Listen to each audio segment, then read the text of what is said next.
Ariel Ada est psychologue, spécialiste reconnue des enfants doués. Elle est l'auteure de plusieurs ouvrages sur le sujet. Pour le blog de la liberté scolaire, elle revient sur les besoins spécifiques de leur scolarisation. En France, de plus en plus d'écoles indépendantes se consacrent à l'éducation de ces enfants, que l'échec scolaire n'épargne pas moins que les autres.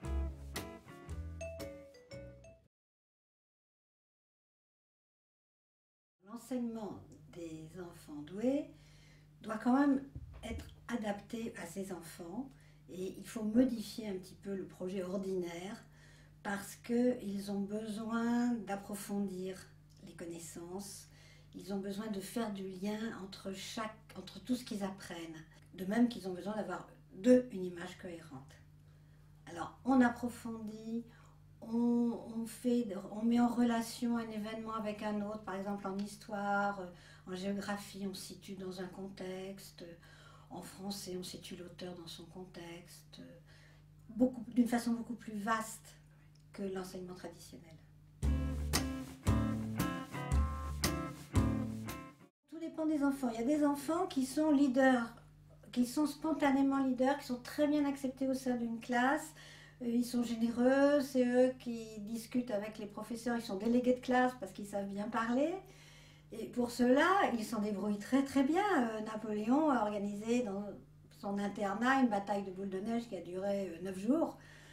Donc lui, il se débrouillait très bien avec ses dons, il n'avait pas besoin d'un établissement spécialisé, il l'a créé, lui tout seul. Mais il y en a qui se sentent rejetés, qui ne trouvent pas l'ouverture, le mode d'emploi du groupe des autres enfants.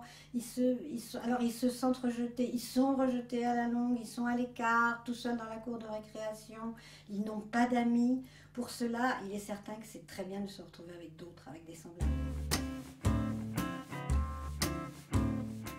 Quand les enfants sont reconnus doués et qu'ils sont en échec, c'est généralement une mauvaise compréhension, une mauvaise ambiance, ou eux-mêmes ont pu avoir une mauvaise expérience et ils en sont tout meurtris, ils n'arrivent pas à se refaire. Dans ce cas-là, je crois qu'il vaut mieux changer d'établissement. Quand on habite la région parisienne, c'est idéal parce qu'on a tous les établissements à disposition, on peut changer, aller dans le privé, mais encore qu'il y a des listes d'attente, mais on peut quand même se débrouiller. Quand on habite une province et qu'il n'y a pas de choix, qu'il y a une seule école et on ne peut pas mettre un enfant en internat quand ils sont petits, ils ont besoin de leurs parents, ils ont besoin de câlins, ils ont besoin de réassurance. Alors là, on essaye de se débrouiller, on essaye de parler au professeur, à la directrice, on essaye vraiment, on fait de l'apostolat quasiment. Les enfants doués ne peuvent pas se contenter d'un savoir morcelé. Ils ne peuvent pas se contenter de connaître des faits qui ne se rattachent pas les uns aux autres. Ils ont vraiment besoin qu'il y ait des liens entre tout ce qu'ils apprennent pour avoir une vue plus cohérente, plus logique, plus claire du monde. Par exemple, on apprend une langue étrangère, si on sait quelques mots de vocabulaire, on ne manie pas la langue. Si on connaît les mécanismes de la grammaire et comment se structure la langue, on en sait déjà beaucoup plus. Comme en mathématiques, une règle, une loi doit être remise dans un ensemble de géométrie ou d'algèbre pour qu'elle fasse partie d'un tout qui ressemble à quelque chose, ça s'insère dans un cadre plus global. C'est ça qui leur plaît et c'est ça qui leur permet de retenir toutes ces connaissances et de pouvoir les utiliser. C'est la méthode syllabique. On ne peut pas apprendre à lire avec la méthode globale parce qu'elle ne s'adresse pas à l'aire cérébrale qui correspond à l'apprentissage de la lecture.